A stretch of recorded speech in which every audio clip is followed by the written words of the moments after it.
Hello DSP Siraj, या your suspended.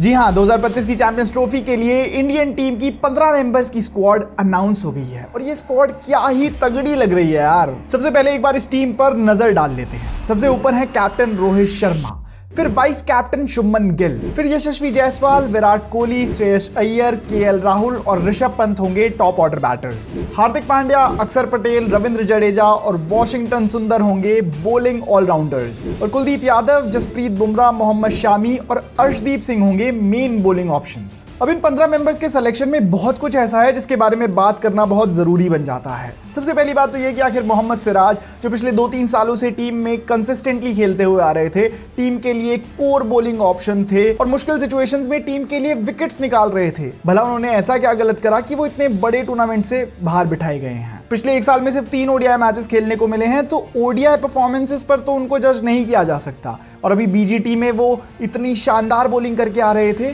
तो आखिर उनके लिए चीजें बिगड़ी कहां पर। ऐसे में अगर हम बॉलिंग लाइनअप को देखें तो प्रॉब्लम साफ साफ दिखती है। सबसे पहले मोहम्मद शामी, जो 2023 की ओडीआई वर्ल्ड कप से अभी तक इंजर्ड चल रहे थे और कोई भी इंटरनेशनल मैच खेलते हुए नहीं दिखे थे। अब अपनी इंजरी से रिकवर करते हुए वो पहली बार कोई इंटरनेशनल मैच खेलते हुए दिखेंगे। उसके बाद पिक्चर में आते हैं जसप्रीत बुमराह, जो हाल फिलहाल में इंजर्ड हुए हैं और अभी भी अपनी इंजरी से रिकवर ही कर रहे हैं और उनकी चैंपियंस ट्रॉफी के लिए अवेलेबिलिटी पर अभी भी कुछ खास नहीं कहा जा सकता। और उनकी परफॉर्मेंसेस पर तो कोई शक है ही नहीं, वो इंडियन टीम के बेस्ट बॉलर हैं, लेकिन उनका और इंजरीज का रिश्ता बहुत पुराना है। ऐसे में उनकी फिटनेस कब क्वेश्चन में आ जाएगी कोई नहीं कह सकता। मोहम्मद सिराज ऐसे में एक एक्सपीरियंस पेस बॉलिंग ऑप्शन हो सकते थे, लेकिन उन्हें तो अनफॉर्चुनेटली ड्रॉप कर दिया गया है। फिर आते हैं अर्शदीप सिंह, जो ओडीआई फॉर्मेट में क्लियरली इनएक्सपीरियंस्ड हैं, जहां उन्होंने अभी तक सिर्फ 8 ओडीआई मैचेस ही खेले हैं। लेकिन अर्शदीप के बारे में ये कहना भी जरूरी है कि क्योंकि वो एक लेफ्ट आर्म बॉलर हैं, तो उनकी और जसप्रीत बुमराह या फिर मोहम्मद शामी की जोड़ी एक कॉम्बिनेशन के तौर पर दूसरी टीम्स के ऊपर काफी प्रेशर बना सकती है, तो उनकी प्रेजेंस टीम में होना एक डेफिनेट प्लस पॉइंट है। और 2024 के T20 वर्ल्ड कप में जो उन्होंने कमाल करा था, उसके बाद उन्हें चैंपियंस ट्रॉफी में मौका देना तो बनता ही था। लेकिन कहीं कोई ऐसा मैच आया जहां पर बुमराह या फिर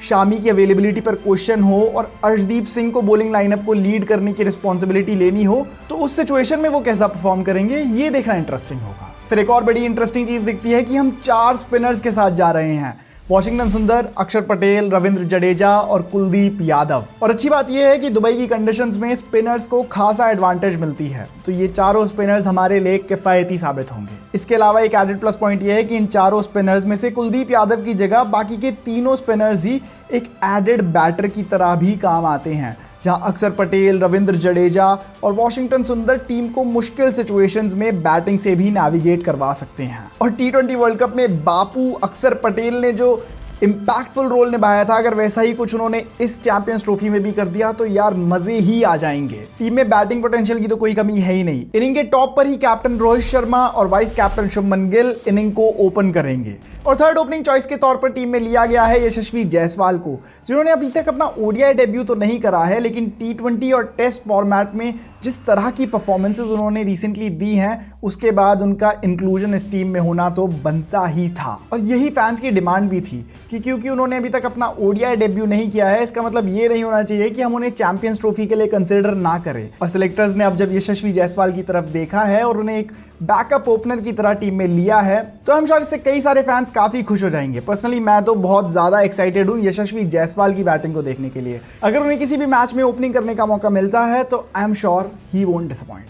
उसके बाद नंबर 3 पर होंगे द किंग कोहली, विराट कोहली, जो रिसेंटली टेस्ट फॉर्मेट में तो स्ट्रगल करते हुए दिख रहे थे, लेकिन व्हाइट बॉल क्रिकेट में तो यार इनकी कोई टक्कर ही नहीं है और इनकी फॉर्म कभी मानो जाती ही नहीं है।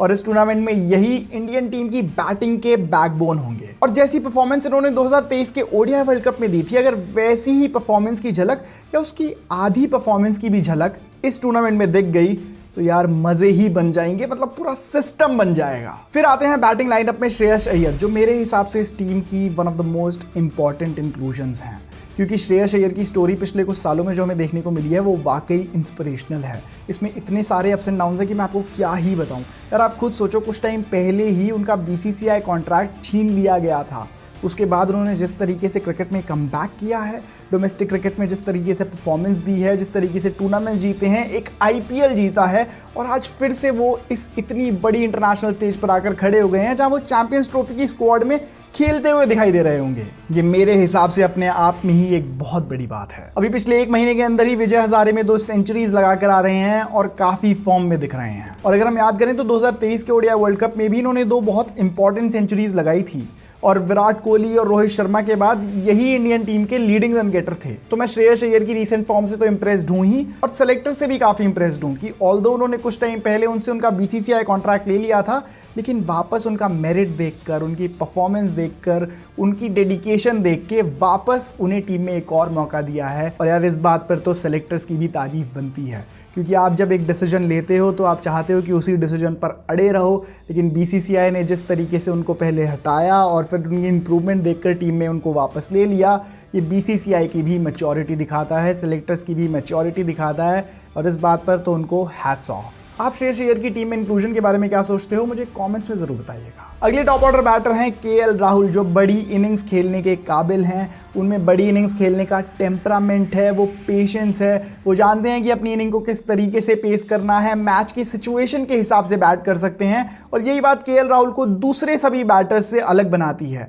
वो गेम की सिचुएशन में, गेम की हीटेड सिचुएशन में खुद के गेम को पेश करना जानते हैं and I think that is invaluable for a team. Wicket keeping batter का इंपॉर्टेंट रोल निभाते हैं, अच्छे क्लासिकल क्रिकेटिंग शॉट्स खेलते हैं, क्रिकेट के गेम को डिक्टेट करना जानते हैं और इसीलिए मेरे हिसाब से ये टीम की स्टेबिलिटी के लिए एक अच्छा पिक है। लेकिन अनफॉर्चुनेटली मैं ऐसा अगले wicket keeping batter Rishabh Pant के बारे में नहीं कह सकता, क्योंकि अभी तक उन्हें जितने भी ओडीआई फॉर्मेट में मौके मिले हैं उसमें वो अपना इम्पैक्ट क्रिएट नहीं कर पाए हैं। अपने 31 ओडीआई मैचेस में उनकी सिर्फ 1 सेंचुरी आई है। हम अक्सर देखते हैं कि वो कोई रैश शॉट खेलते हुए आउट हो जाते हैं। अब उनका ये बैटिंग स्टाइल टी20s में तो काफी फिट बैठता है, क्योंकि तब तक वो क्विक 30, क्विक 40 बना जाते हैं, लेकिन ओडीआई फॉर्मेट में उनका ये बैटिंग स्टाइल कितना कारगर साबित होगा ये नहीं कहा जा सकता। प्रॉब्लम ये है कि हम ऋषभ पंत के बैटिंग स्टाइल को प्रेडिक्ट नहीं कर सकते और ना ही उनके पेशेंस लेवल को, क्योंकि वो कौन से इंपॉर्टेंट मैच में कौन सा रैश सा शॉट खेलते हुए आउट हो जाएंगे वो खुद भी नहीं जानते। बट यार ऋषभ पंत की बैटिंग के साथ ना हमेशा यही सीन है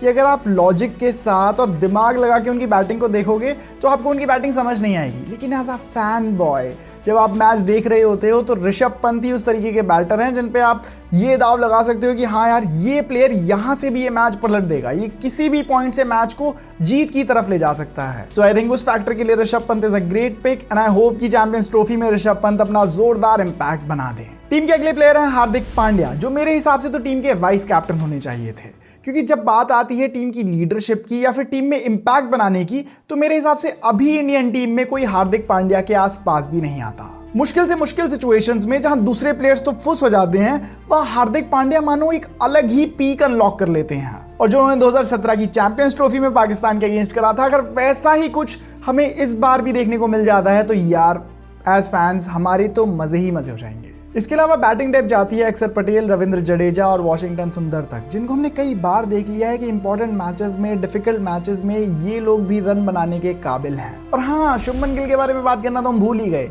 शुभमन गिल टीम के वाइस कैप्टन हैं, टीम की ओपनिंग करते हुए दिखेंगे, लेकिन अनफॉर्चुनेटली अभी भी शुभमन गिल की फॉर्म के नाम पर हमें वही 2023 की परफॉर्मेंसेस को याद करना पड़ता है, क्योंकि पिछला 1 साल उनके लिए इतना अच्छा नहीं रहा। लेकिन यह बंदा भी सिर्फ 24-25 साल का ही तो है और इंटरनेशनल स्टेज पर इतनी बार परफॉर्म कर चुका है। एशियन कंडीशंस में वैसे भी इनकी परफॉर्मेंसेस अलग लेवल पर पहुंच जाती हैं, तो इनको बैक करना तो बनता है। और जहां तक बात है इनको वाइस कैप्टन बनाने की, तो मेरे हिसाब से इनको वाइस कैप्टन भी ठीक ही बनाया गया है, क्योंकि अगर इनको वाइस कैप्टन नहीं बनाते तो जसप्रीत बुमराह को वाइस कैप्टन बनाते। और जसप्रीत बुमराह की अपनी इंजरी की वजह से टीम में किस तरीके की अवेलेबिलिटी होगी ये तो अभी खुद एक बड़ा सवाल बना हुआ है। तो उनके ऊपर वाइस कैप्टनसी छोड़नी और फिर अगर 1-2 मैचेस के बाद वो टीम के लिए अनअवेलेबल हो जाते तो मेरे हिसाब से टीम और ज़्यादा अनस्टेबल हो जाती। तो मेरे हिसाब से अभी के लिए शुभमन गिल को वाइस कैप्टनसी देना एक सही डिसीजन है। और अगर हम अभी से अपने एक फ्यूचर लीडर के ऊपर इन्वेस्ट करेंगे तभी तो आगे जाके एक वो निखरा हुआ लीडर बन पाएगा। इसके अलावा और 2 प्लेयर जो टीम में नहीं है, जिनके लिए बहुत ज़्यादा शोर मच रहा है कि इनको टीम में होना चाहिए था, और बीसीसीआई क्या कर रही हो, ये दोनों प्लेयर्स टीम में क्यों नहीं है। सबसे पहले हैं डोमेस्टिक क्रिकेट में धूम मचाने वाले करुण नायर, जो अपनी पिछले 8 विजय हजारे ट्रॉफी की इनिंग्स में 5 सेंचुरीज लगा चुके हैं और 700 से भी ज्यादा के एवरेज से बैटिंग कर रहे हैं। मेरा सवाल और कई लोगों का सवाल यह है कि अगर डोमेस्टिक क्रिकेट में परफॉर्म करने वाले बैटर्स को इग्नोर ही करना होता है एंड में, तो फिर आप दूसरी तरफ ये कहते ही क्यों हो कि इंटरनेशनल प्लेयर्स को भी डोमेस्टिक क्रिकेट खेलना चाहिए। अगर आप खुद ही डोमेस्टिक क्रिकेट में इतनी तगड़ी परफॉर्मेंस देने वाले करुण नायर को टीम में जगह नहीं दोगे, उन्हें इग्नोर कर दोगे, तो आप खुद ही कैसा एग्जाम्पल सेट कर रहे हो। फिर कोई इंटरनेशनल प्लेयर क्यों ही अपने आउट ऑफ द वे जाकर डोमेस्टिक क्रिकेट खेलेगा। मेरे हिसाब से तो ये एक बहुत अच्छा पॉइंट हो सकता था, जहां पे अगर सेलेक्टर्स करुण नायर को टीम में जगह देते तो बाकी के सारे इंटरनेशनल प्लेयर्स को ये मैसेज जाता कि भाई जाकर डोमेस्टिक खेलो। लेकिन आप कोई डोमेस्टिक क्रिकेट क्यों ही खेलेगा अगर आप डोमेस्टिक क्रिकेट में धूम मचाने वाले करुण नायर को भी इस तरीके से इग्नोर कर देते हो तो। इसके अलावा दूसरे प्लेयर जिनके एक्सक्लूजन पर बहुत ज्यादा शोर मच रहा है वो है वंस अगेन संजू सैमसन। संजू सैमसन जिन्होंने अपनी पिछली ओडीआई इनिंग जो खेली थी उसमें एक सेंचुरी लगाई थी, उन्हें चैंपियंस ट्रॉफी में जगह नहीं मिली है। यह संजू सैमसन के लिए तो वो कोट बिल्कुल फिट बैठता है कि उनकी मौजूदगी से ज़्यादा मेरी गैर मौजूदगी के चर्चे हैं। संजू सैमसन का हाल बिल्कुल इस सैमसंग के मोबाइल जैसा हो गया है, कोई इनको यूज़ ही नहीं करता है यार। अब इनको सब लोग इग्नोर कर देते हैं। पर आपको बता देता हूँ कि कई स्मार्टफोन जहाँ पर हैंग हो जाएंगे ना, वहाँ पे ये सैमसंग का मोबाइल चलेगा। संजू सैमसन के साथ भी ऐसा ही केस है, लेकिन कोई मौका दे तो सही। बाकी एंड में बात करते हैं सबसे इंपॉर्टेंट फैक्टर्स के बारे में, and that is Rohit Sharma and Virat Kohli. बहुत सारे लोग कह रहे हैं कि विराट कोहली और रोहित शर्मा के लिए ये आईसीसी टूर्नामेंट उनके करियर का आखिरी आईसीसी टूर्नामेंट हो सकता है, क्योंकि T20 से तो पहली रिटायरमेंट ले चुके हैं। वर्ल्ड टेस्ट चैंपियनशिप में हमारी टीम आगे जा नहीं रही है, तो अगला ओडीआई फॉर्मेट का कोई आईसीसी टूर्नामेंट जो है वो 2027 का ओडीआई वर्ल्ड कप है। तो तब तक क्या ये दोनों प्लेयर्स टीम में सर्वाइव कर पाएंगे या नहीं, यही है बड़ा सवाल। इनफैक्ट इस चैंपियंस ट्रॉफी में इन दोनों की परफॉर्मेंसेस ही डिसाइड करेंगी कि आगे कितना लंबा इनका करियर चलेगा। खासकर रोहित शर्मा के लिए तो हम विदाउट अ डाउट ये कह सकते हैं कि एक कैप्टन के तौर पर ये आईसीसी टूर्नामेंट उनके लिए आखिरी आईसीसी टूर्नामेंट होगा। और हाँ, कहीं ना कहीं ये चांस भी है ही कि क्या पता रोहित शर्मा बहुत तगड़ी ही बैटिंग परफॉर्मेंस दे दें और क्या पता इंडियन टीम ये चैंपियंस ट्रॉफी जीत भी जाए। फिर शायद रोहित शर्मा 2027 के ओडीआई वर्ल्ड कप तक इंडियन टीम की ओडीआई टीम के कैप्टन बने रह सकते हैं। लेकिन इसके बारे में भी आप क्या सोचते हो, मुझे कमेंट्स में जरूर बता देना। एंड में बड़ा सवाल तो यही है कि क्या ये टीम बन सकती है चैंपियंस।